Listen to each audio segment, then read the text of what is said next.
So, House of the Dragon Season 2, I wanted so desperately to love, but instead, I just really liked it, with some parts that I absolutely loved, and other parts that made absolutely no sense to me from a creative perspective. Spoilers ahead, of course. Spoilers, spoilers, spoilers. I did not get a lot of what happened in House of the Dragon Season 2. Despite being a much shorter season, it felt like they were spending a lot of time doing nothing at all.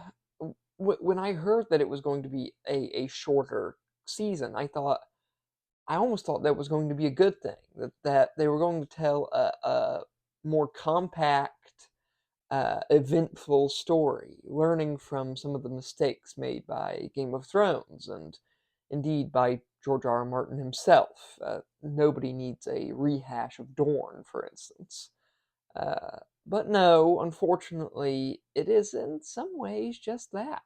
Um, Rhaenyra, after a stellar first episode spent in grief and madness over the loss of her son, slowly gets bogged down by her own inadequacies as a ruler, which is not a bad thing if the writers decided to make that a part of her character arc. But instead, they seem to act as if she were some sort of genius held back by the bigots at court, which doesn't feel entirely true. I mean, Rhaenyra is powerless on account of her being unable to stand up for herself, which is like the opposite of the character played by Millie Alcock in the first season, willing to fly in on a dragon to tell off Daemon for being a prick.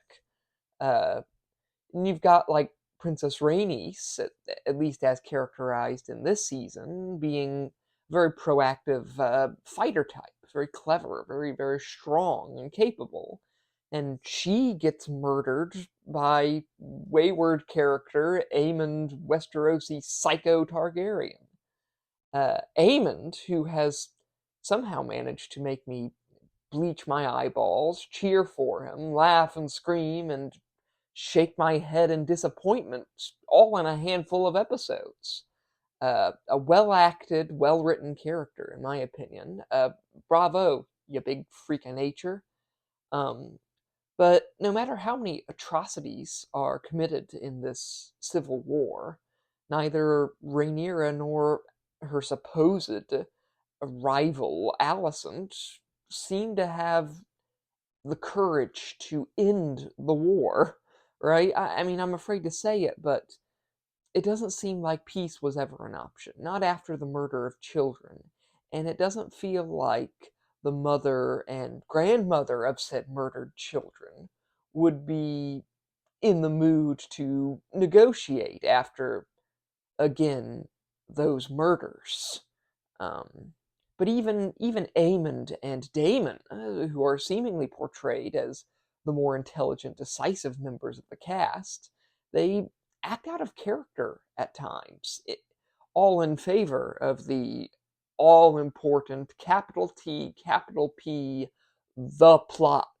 Um, but speaking of Daemon, the man remains a compelling character, a an evil yet somehow still able to hold some bit of nuance and wonder within him. Just a very fascinating character, a good villain in a lot of ways.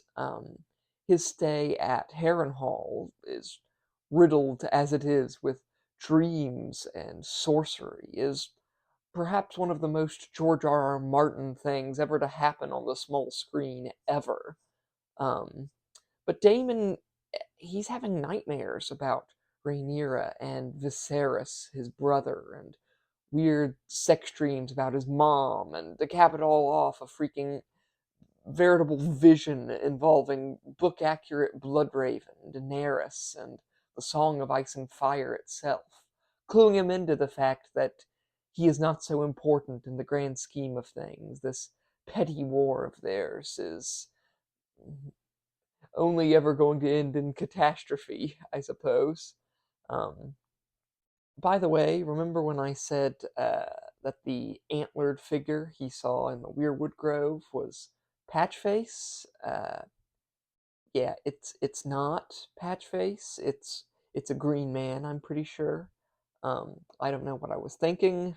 Uh, but can you imagine if it was Patchface? That would have been cool, right? And somewhat fitting, what with, the vision Damon has of drowning and Patchface's whole deal regarding prophecy and visions and possibly even White Walkers.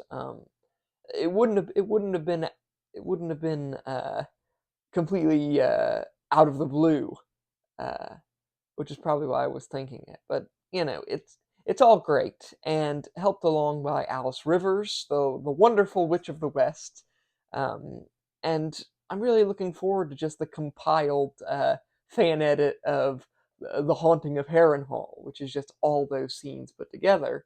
But that's another story. I was as much surprised by the show's weird pacing as I was by the rising star of Jace, who proves himself a clever, charming individual, though at times I find it hard to gauge his motivation, and that's likely a result of him just not getting enough screen time.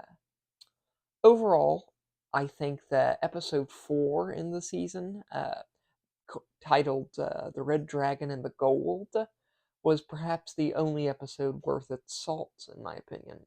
It's very tense and frustrating and full of high drama and a dragon battle. I think the only one that happens in the season. The rest of the episodes are just kind of fall flat in comparison. Uh, Season 2 just it is not its predecessor, in my opinion, failing its own main characters more so than anyone else, like the strong, believable characters of Rhaenyra and Alicent, who had very understandable flaws and weaknesses in the first season, are left emotional, nervous, indecisive wrecks. Their character growth is sacrificed on the altar of cheap melodrama and needless exposition. But yeah, overall there was a lot to like about season 2. That from Damon, Sir Simon Strong, and Alice Rivers to Aemond, the underused Helena, and Jace. I already have 3 dads. I don't need 2 moms. Valerian. Uh, does that make up for the destruction of the great characters that were Rhaenyra Targaryen and Alicent Hightower? No, not in my opinion. And for that, HotD Season 2 will only ever be okay. But that's alright. I still have Season 1, which unfortunately is what can also be said about Game of Thrones as well. But, yeah.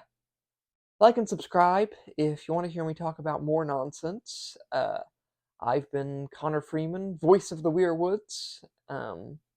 Yeah. So, bye.